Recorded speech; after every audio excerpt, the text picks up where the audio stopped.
আপনাকে কি করে ভালো না বাসি ইয়া রাসূলুল্লাহ।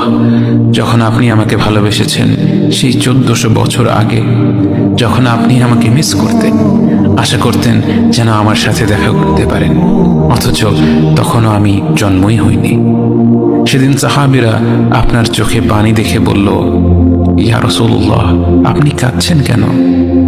আপনি বললেন, আমার ভাইদের খুব দেখতে ইচ্ছে করছে। সাহাবীরা বললেন, আমরা কি আপনার ভাই নই ইয়া রাসূলুল্লাহ? আপনি বললেন, না, তোমরা আমার সাহাবী। আমার ভাই হলো তারা যারা আমার পরে আসবে এবং আমাকে কখনো না দেখেও তারা আমাকে বিশ্বাস করবে।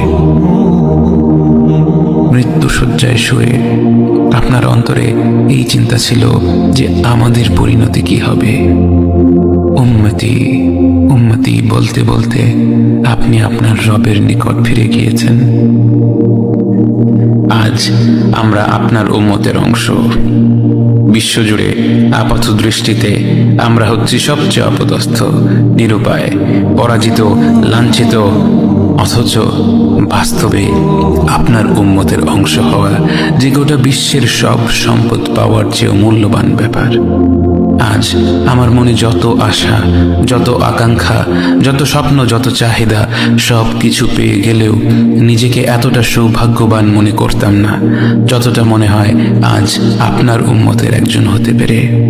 কাল হাসরের ময়দানে যখন গোটা মানব জাতি এক নবী থেকে আর এক নবীর কাছে ছুটে যাবে, আল্লাহ যেন বিচার প্রক্রিয়া শুরু করেন এবং প্রতিটি নবী নাফসি নাফসি বলে মানুষকে ফিরিয়ে দিবে। অবশেষে যখন সবাই আপনার সামনে হাজির হবে এবং আপনি গোটা মানব জাতির প্রতিনিধি হয়ে আল্লাহর সামনে সিজদা করবেন, সেদিন আপনার উম্মতের সদস্য হওয়ার পূর্ণাঙ্গ মর্যাদা প্রকাশ পাবে।